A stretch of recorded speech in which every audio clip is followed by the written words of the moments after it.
right? Okay, let's start. Right, we are starting the chapter budgeting. Budgeting, right? These are the outcomes, learning outcomes of this chapter, right? Quickly, I'm revising the theory, right? Budgeting என்று சொல்லி சொன்னால் எந்த ஒரு நிறுவனமும் right பாதீடு செய்யாமல் இயங்காது. So budgeting is a must. Okay, in simple term budgeting என்று சொல்லி சொன்னால்,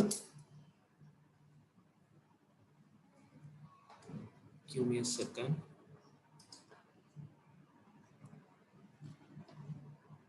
Budgeting என்று சொல்றது right simply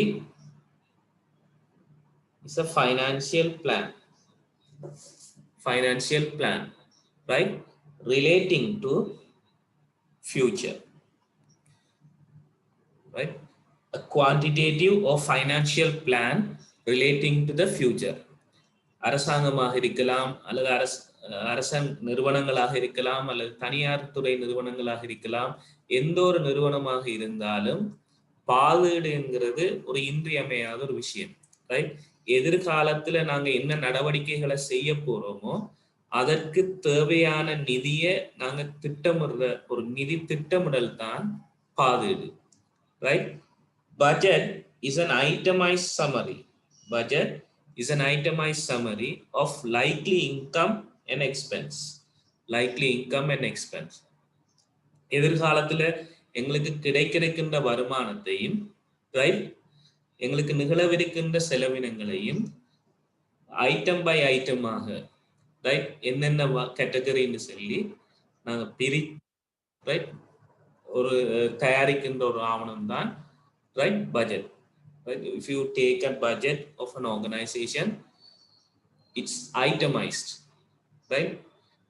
அதே நேரம் இட்ஸ் உதாரணமா ஒரு ஆர்கனைசேஷன்ல பல பிரிவுகள் இருக்கும் என்றால் பிரிவுகள் கூட தங்களுடைய பாதீட்டை தயாரித்து எல்லாத்தையும் மொத்தமாக ஒரு மாஸ்டர் பட்ஜெட்டாக ப்ரிப்பேர் பண்றாங்க, right? In practice it is there, right? then what's happening பாதீடு செய்ததன் பின்னர் உதாரணத்துக்கு 2021 4ஆம் தேதி உதாரணத்துக்கு வச்சுக்கொள்ளுங்க. 2021 ஸ்டார்ட் பண்ண போறது எப்படியோ 2021 தொடங்குவதற்கு முன்னர் ஆகஸ்டோ செப்டம்பர் மாதத்துலயோ ஒரு 4-5 மாதத்துக்கு முதல் எதிர்காலத்துல 2021 பாதீட்டை என்ன செய்வாங்க, தயார் செய்வாங்க, right? So it's relating to future, right? It's a financial plan. Okay, இப்போ பட்ஜெட்டை நீங்க தயாரித்தால் அந்த பட்ஜெட்டை ஒவ்வொரு மாதமும் உங்களுக்கு பாதீடு செய்யப்பட்ட தொகையும் இருக்கும். உங்களோட ரியல் ஃபைனான்சியல் அக்கவுண்ட்ல உண்மையாக நிகழுகின்ற செலவினங்களும் இருக்கும். பாதீடு செய்யப்பட்ட தொகையும் உண்மையான செலவினமும் ஒப்பீடு செய்ய இடையில ஏதாவது வித்தியாசம் இருக்குமா இருந்தால் so we call it as variance. Okay, so let me to move quickly, right? Budgeting சம்பந்தமாக பல்வேறு நிறுவனங்கள் வரைவிலக்கணங்கள் வழங்கி இருக்கிறது. அதெல்லாம் நீங்க வாசிச்சு பார்த்து கொள்ளலாம், ரைட்? எசென்ஷியல் ஆஃப் பட்ஜெட்டிங்ங்கிறது is a plan expressed I'm sorry in monetary term. எந்த ஒரு விடயமும் பண ரீதியாக அளவீடு செய்யப்பட்டு சொல்லப்படுகிறது. இரண்டாவது prepared prior to a defined period of time. உதாரணமா நான் சொன்ன மாதிரி 2021 செய்ய போறோம்னு சொன்னால் ஒரு 3-4 மாதத்துக்கு முதல் ப்ரிப்பேர் பண்ணப்படுது. ரிலேட்டட் டு டெஃபினிட் ஃபியூச்சர், எதிர்காலத்துக்கு நிகழ்கின்ற விஷயங்களை முன்னுணர்வு செய்வதுதான், ஃபோகாஸ்ட் பண்ணித்தான் என்ன செய்யப்படுது, பட்ஜெட் ப்ரிப்பேர் பண்ணப்படுது. Benefits of budgeting, right? Of course you can go through this, right? Budgeting approach பாதொழி செய்வதற்கான அணுகுமுறைகள் ரைட், பல அணுகுமுறைகள் இருக்குது. One is incremental budgeting right.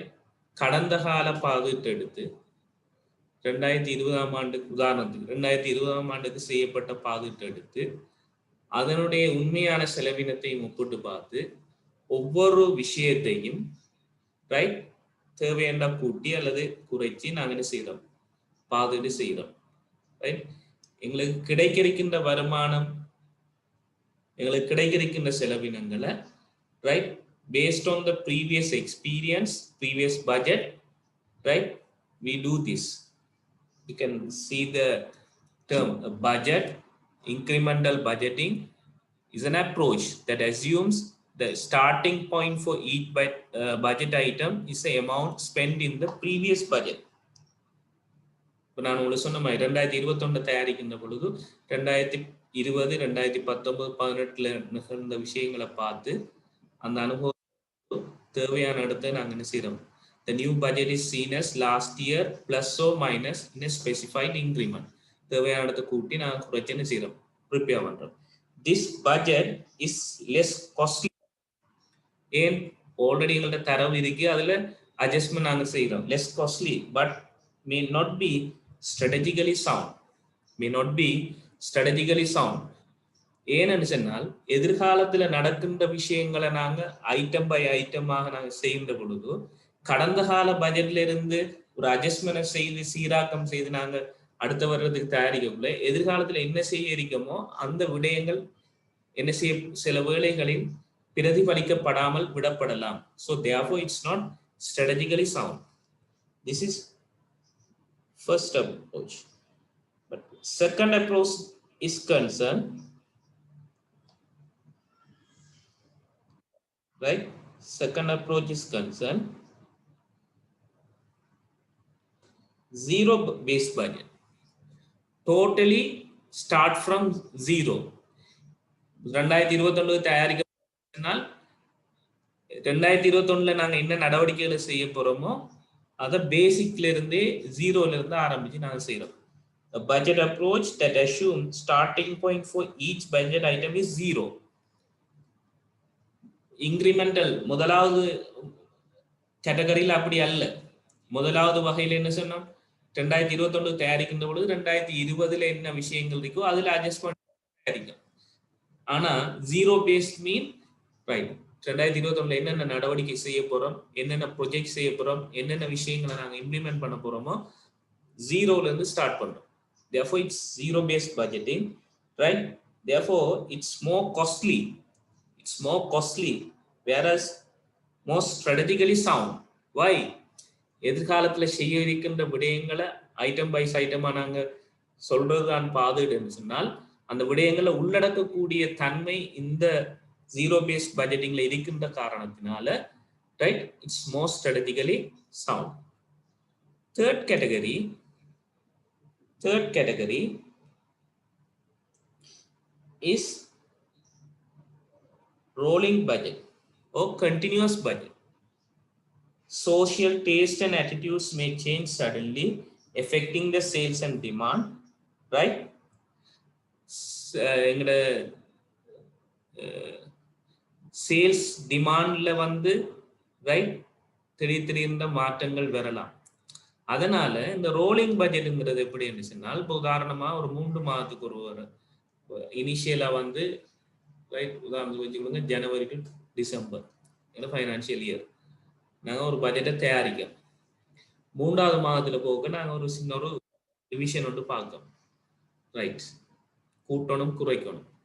இன்னொரு 3 மாதத்துக்கு நாங்கள் என்ன செய்யறோம், ஃபோக்கஸ் பண்ணி கூட்டி குறைச்சி போறோம்.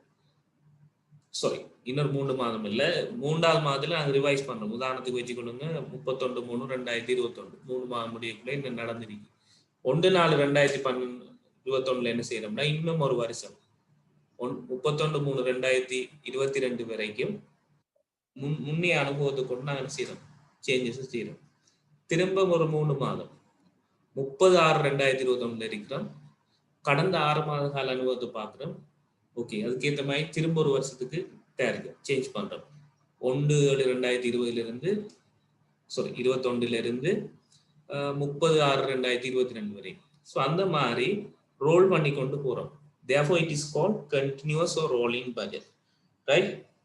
The budget is continuously updated periodically. குறிப்பிட்ட காலத்துக்கு ஒரு தரம் இந்த பாதீடானது இற்றைப்படுத்தப்படுகிறது, ரைட்? அப்டேட் பண்ணப்படுது by adding new incremental time period and dropping the period just completed. ஏற்கனவே இருந்த பீரியட் நான் உதாரணத்துக்கு ஆரம்பத்துல 1/1/2021 தொடக்கம், ரைட்,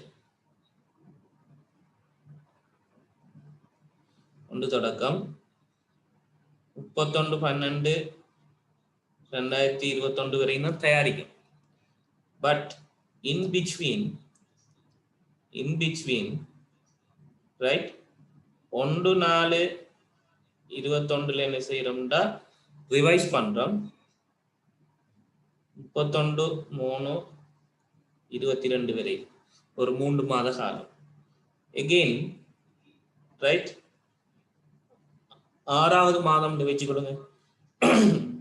6வது மாதம் முடியல 1/7/21 இருந்து ரைட் 30/6/22 வரையும் திரும்ப செய்யறோம். அப்ப முதல் 3 மாதம் விடுபட்டது, பிறகு 6 மாதம் விடுபடுது. ஸோ எந்த முதல்ல அந்த முடிவடைந்த மாதங்களை ட்ராப் பண்றோம், பின்னுக்கு இருக்கின்ற காலப்பகுதியை கெட் பண்ணி கொண்டு போறோம். So this is rolling budget, right? So நான் டேப்பை யூஸ் பண்ணி தான் ஐம் ரைட்டிங், ரைட்? எங்கள் டிஃப்ரெண்டாக இருக்கிறதால ஸோ ஹேண்ட் ரைட்டிங் கிளியர் இல்லாமல் இருக்கலாம், right? Let's manage it.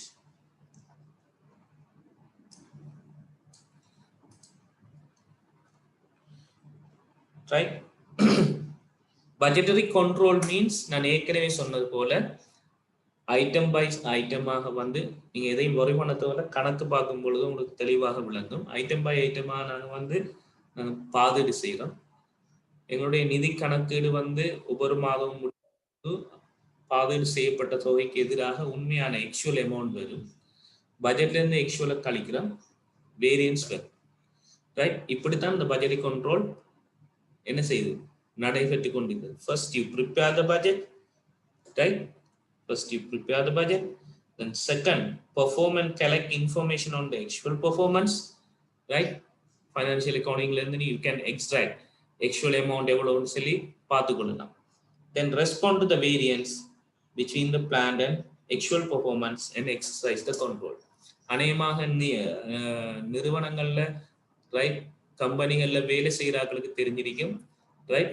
There be mostly இந்த பட்ஜெட் சம்பந்தமான மீட்டிங் அடிக்கடி ஒவ்வொரு மாதம் அல்லது 3 மாதத்துக்கு ஒரு தரம் நடைபெறும். பாதீடு செய்யப்பட்ட தொகை எவ்வளவு, உண்மையான தொகை எவ்வளவு, வேரியன்ஸ் இவ்வளவு, வேரியன்ஸ் வந்ததுக்குரிய காரணம் என்ன, ஏன் உரிய நடவடிக்கை செய்யப்படாவிட்டால் எதிர்காலத்தில் அதனை செய்யணும் பண்ணி, ரைட்? எந்த மாதிரி செய்ய போறோமோ திரும்ப என்ன செய்யணும், நாங்கள் ரீபிளான் பண்ணி மீண்டும் அதை வந்து உரிய மாதத்துக்கு புதிய மாதத்துக்கு நாங்கள் செய்யணும் வேண்டியிருக்கும், ரைட்? இந்த வேரியன்ஸ் வித்தியாசம் எவ்வளவு வருதோ அநேகமாக ஒரு 10% விட தாண்டி இருக்குமாக இருந்தால் அந்த பட்ஜெட்டுக்கு பொறுப்பான முகாமையாளர் அது ஏன் என்ன காரணம் என்றதுக்குரிய விளக்கங்கள் கூற வேண்டியிருக்கும். ஸோ அந்த மாதிரி தான் நிறுவனங்கள் என்ன செய்யுதுன்னா இந்த பாதீடு வந்து கட்டுப்படுத்தல் நடவடிக்கையை மேற்கொள்ளுது, ரைட்? உதாரணத்துக்கு நான் சிறந்த உதாரணம்னு சொல்றேன். இந்த 2020 ரைட் பெரும்பாலும் எங்களுடைய நாட்டில் வந்து மார்ச் நடுப்பகுதியிலிருந்து நிறைய COVID-19 காரணமாக நிறைய நடவடிக்கைகள் பிற்படுத்தப்பட்டது, முழுமையாக செயற்படுத்தப்பட முடியாமல் போனது. இப்போ ஒரு ப்ரொடக்ஷன் கம்பெனியில ஒரு பிளானிங் நடைபெற்றிருக்குமா இருந்தால், ரைட், COVID-19 சில வேளையில அந்த நடவடிக்கைகள் உரிய காலத்துல அமல்படுத்தப்பட முடியாமல் போயிருக்கலாம். ஸோ அந்த டைம்ல என்ன செய்யும், பாதீடு செய்யப்பட்ட தொகை இருக்கும், எக்சுவல் அமௌண்ட் குறைவாக இருக்கும் அல்லது குறைவாக நிகழ்ந்திருக்கும், ரைட்? வேரியன்ஸ் கூடுதலாக இருக்கும். So responsible manager has to give the justification. அதை எப்போ நாம ரீபிளான் பண்றோமோ அப்போ அந்த அமௌண்ட்டை நாங்கள் என்ன செய்யணும், அடுத்து உரிய காலப்பகுதி கொண்டு வந்து திரும்ப நாம ஆக்சுவலி கம்பேர் பண்ணி எவ்வளவு வேரியன்ஸ் பார்க்கணும். இது ஒரு வகையான கட்டுப்பாடு. ஆனால் குறிப்பிட்ட காலப்பகுதியில சில running expense like salaries, production நடந்துச்சோ இல்லையோ, ப்ரொடக்ஷன் பட்ஜெட் பேர்ன் ஆனிச்சோ இல்லையோ, salary வந்து போய் கொண்டிருக்கு. ஸோ salary-னுடைய வேரியன்ஸ் வராது பெரும்பாலும். ஏன், நாங்க ஒவ்வொரு மாதமும் salary பே பண்ணி கொண்டே இருப்போம். ஆனா அதுக்கேற்ற வேலை நடைபெறலன்னு சொன்னால் ப்ரொடக்ஷன் சம்பந்தமான பட்ஜெட், சேல்ஸ் சம்பந்தமான பட்ஜெட்ல பெரிய ஒரு வேரியன்ஸ் ஏற்பட்டிருக்கலாம். ஸோ அந்த மாதிரி இந்த வேரியன்ஸ் வந்து கண்ட்ரோல் பண்ணப்படுது. நான் வந்து சேல்ஸ் ஃபோகாஸ்டா வந்து நாங்க ஒரு கம்பெனியோ அல்லது வேற ஒரு நிறுவனத்தையோ இல்லாம ஒரு ப்ரொஜெக்ட் செய்யற நிறுவனமாக இருந்தாலும் இதுதான், குறித்த செயற்திட்டத்தினுடைய நடவடிக்கை மேற்கொள்ளப்படவில்லை என்றால், நிகழ்ச்சி நடவடிக்கை மேற்கொள்ளப்படவில்லை என்றால் அந்த நிகழ்ச்சி நடவடிக்கைக்குரிய ஒதுக்கப்பட்ட காசு வந்து செலவழிக்காம இருக்கும், ஒரு வேரியன்ஸ் ஏற்படும். ஆனால் சம்பளமோ அல்லது அலுவலகம் ஒரு ஆஃபீஸ் ரன்னிங் எக்ஸ்பென்ஸோ அதெல்லாம் பேர்ன் ஆகிக்கொண்டு தான் இருக்கு. உதாரணமாக வாடகை எடுத்துக்கொண்டீங்கன்னா வாடகை கொடுத்துக்கொண்டே இருக்கணும் ஆஃபீஸுக்கு, ரைட், salary கொடுத்துக்கொண்டே இருக்கணும். ஸோ அந்த இது வந்து எக்யூரேட்டா போய் கொண்டு இருக்கும். ஆனா ப்ரோக்ராம் சைட்ல நிகழ்ச்சி வந்து நடைபெறாததால காசு செலவழிக்கப்படாமல் இருக்கு. ஸோ அதுக்கு என்ன காரணம், உரிய ஜஸ்டிபிகேஷனை சொல்லி எப்ப நாங்க செய்யப்படுமோ திரும்ப நாம என்ன செய்யணும், அப்படியான நிலைமைகள் ஏற்பட்டா ரீப்ளான். ஸோ அப்படித்தான் இந்த கண்ட்ரோலிங் ஆக்டிவிட்டிஸ் நடக்குது. So right, so this is planning. So you can go through these theories, right? Types of budget. இந்த பாயிண்ட் பிறகு நாங்கள் என்ன செய்யலாம், கணக்குக்கு நாங்கள் மூவ் பண்ணலாம். ஒரு நிறுவனத்தில் தயாரிக்கப்படுகின்ற பிரதானமான பட்ஜெட்ஸ் சொல்லக்குள்ள, ஒரு நிறுவனம் உதாரணமாக உற்பத்தி செய்கின்ற ஒரு ப்ரொடக்ஷனோட ரிலேட்டான நிறுவனமாக இருந்தால் இத்தனை வகையான பட்ஜெட்ஸும் தயாரிக்கணும். ஒவ்வொரு நிறுவனமும் தங்களுடைய பகுதிகள், டிவிஷன் அல்லது டிபார்ட்மெண்ட், ஒவ்வொரு டிபார்ட்மெண்ட்டும் தனித்தனியே, சேல்ஸ்னா sales department, production department, right, administrations, right, இப்படி ஒவ்வொரு டிபார்ட்மெண்ட்டும் தங்களுடைய பட்ஜெட்டை வந்து தயாரிக்கணும். கடைசியில் என்ன செய்யறோம், ஒரு மாஸ்டர் பட்ஜெட்டுக்கு கொண்டு வரோம், ரைட். மாஸ்டர் பட்ஜெட் என்று சொல்லுகின்ற பொழுது these are the functional budgets, right? These are the functional budgets. But whereas, right, these three are categorized as master budget.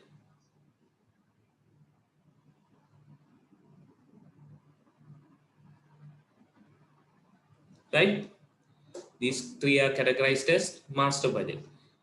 எல்லா பட்ஜெட்டையும் ப்ரிப்பேர் பண்ணி நாங்கள் என்ன செய்யறோம்னா அந்த பாதுகாப்பு செய்யப்பட்ட தொகையோட ஒரு இன்கம் ஸ்டேட்மெண்ட், வருமான கூட்டை தயாரிக்கிறோம், ஒரு கேஷ் பட்ஜெட் தயாரிக்கிறோம், அதுக்கு பிறகு ஒரு ஃபைனான்சியல் பொசிஷன் பட்ஜெட்டட் அமௌண்டோட வர ஆரம்பத்திலேயே எங்கள்கிட்ட நாங்கள் என்ன செய்யறோம், தயாரிச்சிருக்கோம்.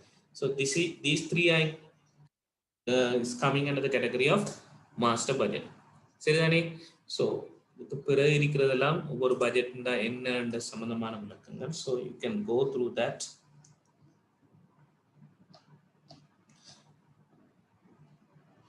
ஓகே,